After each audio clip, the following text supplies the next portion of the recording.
Si abres una Biblia cristiana protestante y miras el índice, notarás que los primeros 3/4 son una colección llamada el Antiguo Testamento.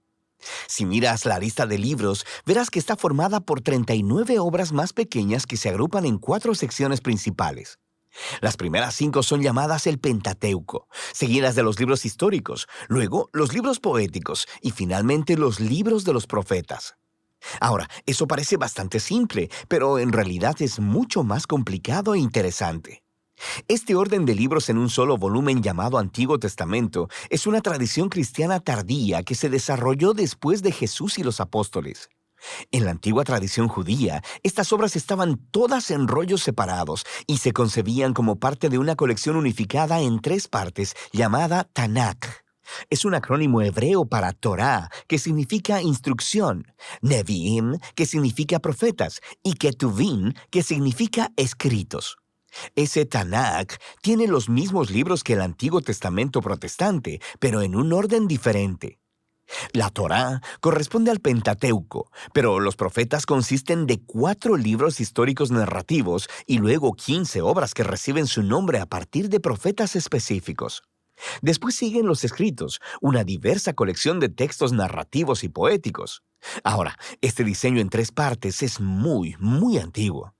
Es referido en los textos judíos antiguos, como en los rollos del Mar Muerto, el libro de Sirásida e incluso Jesús de Nazaret lo mencionó. Y eso es porque esta forma en 3 partes está entretejida en los mismos rollos. Si pones atención, descubrirás que cada rollo ha sido coordinado mediante referencias cruzadas que unen cada obra a la colección en 3 partes. Entonces, ¿quién juntó todos estos rollos? Fue un proceso largo. Algunos de los contribuyentes famosos son nombrados como Moisés y David, pero la mayoría de los autores permanecen anónimos. En la Biblia son llamados simplemente escribas o profetas. Estos rollos tomaron forma a través de la historia de Israel, conforme las generaciones de escribas proféticos reunieron historias y poemas más tempranos y los integraron en composiciones más grandes, y eventualmente moldearon todo este material en una librería unificada de rollos, el Tanakh. Es claro, a partir de los textos en los Salmos y los Profetas, que estos escribas proféticos creían que el Espíritu de Dios los estaba guiando a lo largo de todo este proceso, que a través de estas palabras humanas Dios le habla a su pueblo. Esta es la razón por la que atesoraban estos textos, estudiándolos y componiendo una colección unificada. No sabemos cuándo exactamente fue terminado el proceso, pero fue en algún momento en los últimos siglos antes del tiempo de Jesús. Es su forma final. El Tanakh ofrece una interpretación profética de la historia de Israel que dice revelar los propósitos de Dios para rescatar a todo el mundo. Y aunque no podemos hacer justicia a la colección entera en solo un video, es útil que hagamos un repaso general de lo que tratan estos rollos. La Torá comienza con Dios creando y bendiciendo un gran terreno, nuestro muy buen mundo. Dios se lo confía a una criatura que refleja la imagen divina, un humano, o en hebreo, Adán. Dios comisiona a la humanidad para gobernar el mundo como reyes y reinas de la creación. Y la pregunta es si ellos confiarán en la sabiduría de Dios para discernir el bien y el mal, o tomarán autonomía y definirán el bien y el mal por ellos mismos. Pero hay otra criatura con los humanos, la misteriosa serpiente.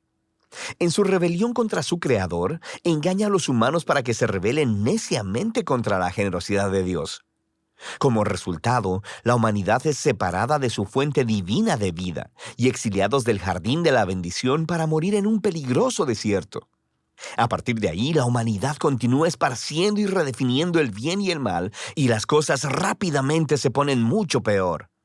Ellos construyen ciudades plagadas de violencia y opresión, lo que conduce a la fundación de una ciudad llamada Babilonia, donde las personas se exaltan a sí mismas como si fueran Dios.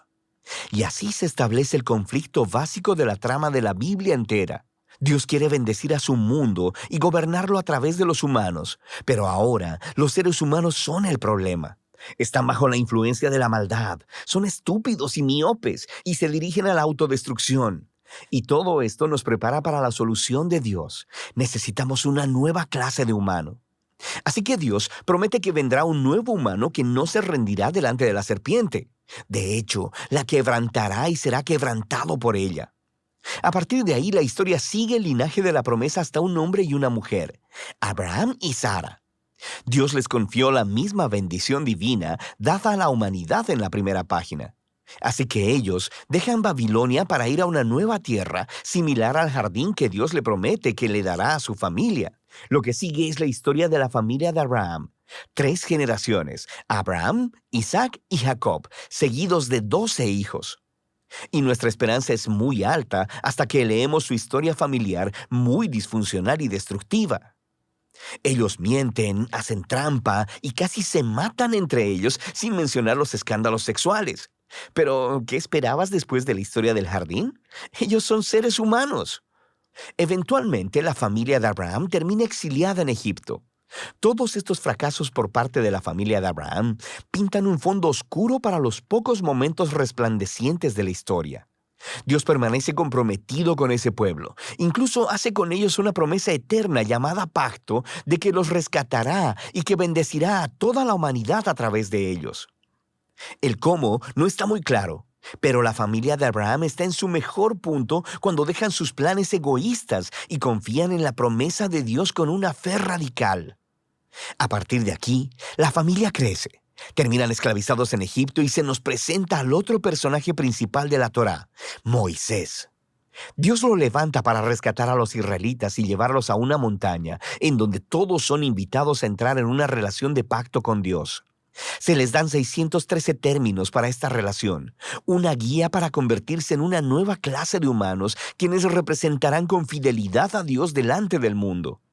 Y Moisés es el mediador de todo este asunto, porque él es genial. Es el profeta definitivo que habla la palabra de Dios a Israel. Es un sacerdote que los representa delante de Dios e incluso es llamado rey, líder de Israel y libertador en tiempo de necesidad. Pero conforme continúa el viaje, los israelitas fallan estrepitosamente. Violan el pacto e incluso Moisés se rebela contra Dios. De hecho, la Torá termina con Moisés prediciendo que el fracaso de Israel continuará conforme regresan a la tierra prometida y que terminarán en el exilio una vez más. Pero él tiene la esperanza de que Dios cumplirá su promesa de rescatar a Israel. Un día, él cubrirá sus fracasos, sanará sus corazones egoístas para que realmente puedan amar a Dios y vivir. Y entonces Moisés muere. Ahora, las últimas oraciones del rollo de la Torá son sorprendentes. Miran adelante en el tiempo y escuchamos de los escribas que dieron forma al Tanaj. Ellos reflexionan en la historia de Moisés desde su perspectiva y nos dicen que nunca en la historia de Israel se levantó un profeta como Moisés. Oye, quisiera que llegara otro profeta, sacerdote, rey como él. Y con eso seguimos al Nevi'im. Este tiene 2 subcolecciones. Primero, los profetas tempranos, 4 obras narrativas sobre la historia de Israel en la tierra prometida, contada desde la perspectiva tardía de los profetas. Las cosas empiezan muy bien con el liderazgo de Josué. Se nos dice que él es exitoso porque es justo como Moisés y medita en la escritura día y noche. Pero eventualmente, incluso Josué fracasa, empezando el largo y violento descenso de Israel a la autodestrucción, como Moisés y la historia del jardín anticiparon. Estas historias se enfocan principalmente en el fracaso de los reyes, profetas y sacerdotes de Israel. Cómo ellos mienten, hacen trampas, se matan unos a otros y adoran a ídolos. Es básicamente una repetición más larga y sangrienta de los fracasos de sus antepasados, pero hay algunos momentos resplandecientes.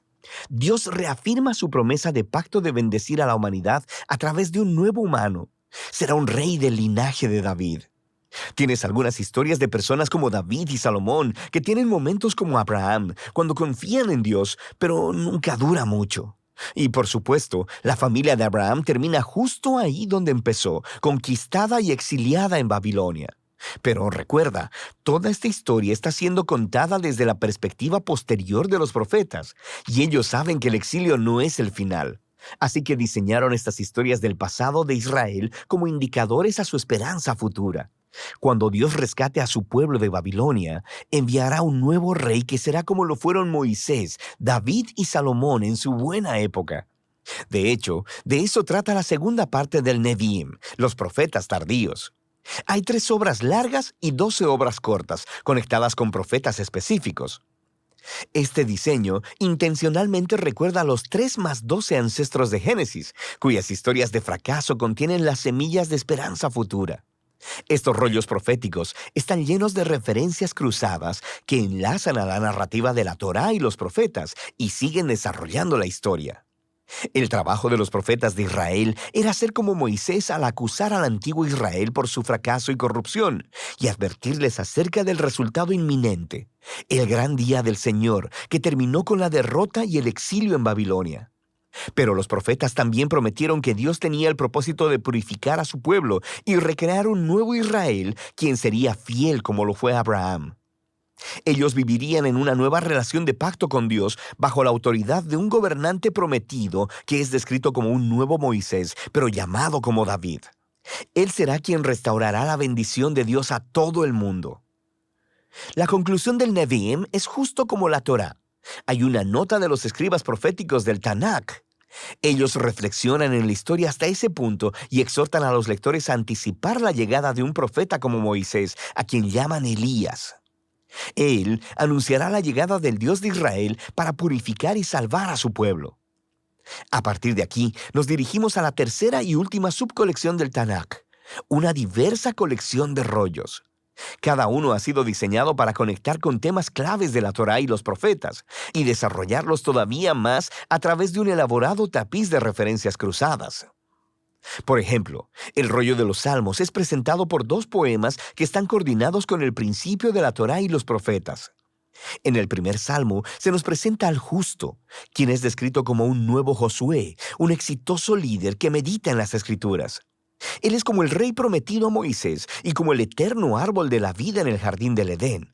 El Salmo 2 identifica a esta figura. Es el rey prometido, el Hijo de Dios, del linaje de David, quien derrotará la maldad entre las naciones y restaurará la bendición de Dios al mundo. El resto del rollo de los Salmos enseña al pueblo de Dios cómo orar conforme esperan por esta esperanza futura. Luego tenemos los rollos de sabiduría, que abordan algunas de las preguntas más difíciles que surgen de la historia de la Torá y los profetas. Proverbios suena como Moisés en la Torá. Confía en Dios, sé fiel y obediente, y tendrás paz y éxito. Pero luego, Eclesiastés y Job reflexionan en la complicada historia de Israel y dicen, sí, lo hemos intentado y no es tan simple. Estos 3 libros desarrollan una profunda conversación acerca de lo que significa vivir sabiamente en el buen y frecuentemente confuso mundo de Dios. 2 de los últimos libros del Tanakh en ser escritos hacen una contribución crucial. El rollo de Daniel recuerda la larga historia del fracaso y sufrimiento de Israel como una extraña puerta de esperanza hacia un nuevo futuro para el mundo. Un día llegará el nuevo humano prometido en la Torá y los profetas. Será pisoteado por las salvajes inclinaciones de la humanidad hacia el mal, pero luego Dios lo vindicará y lo levantará para gobernar el mundo en divino poder. Finalmente, el rollo de Crónicas recuenta la historia entera del Tanakh, desde el principio hasta el regreso de Israel del exilio. El autor se enfoca en la promesa de Dios a David de un rey futuro que reunirá al pueblo de Dios en una nueva Jerusalén y traerá bendición divina a las naciones. Las últimas líneas del rollo de Crónicas han sido coordinadas con textos claves por todo el Tanakh. Mantienen viva la esperanza de un regreso definitivo del exilio, apuntando a la llegada de un israelita con quien Dios está, quien pueda ir y restaurar a la nueva Jerusalén. Y así es como termina la historia. El Tanakh es una majestuosa e intencionalmente diseñada colección de antiguos rollos hebreos. Estos diversos textos de todos los periodos de la historia de Israel han sido entretejidos como una historia unificada acerca de la promesa del pacto de Dios para Israel y para toda la humanidad. Fueron hechos para toda una vida de lectura y reflexión, conforme estas asombrosas palabras humanas ofrecen una palabra divina de sabiduría y de esperanza futura que todavía habla hoy.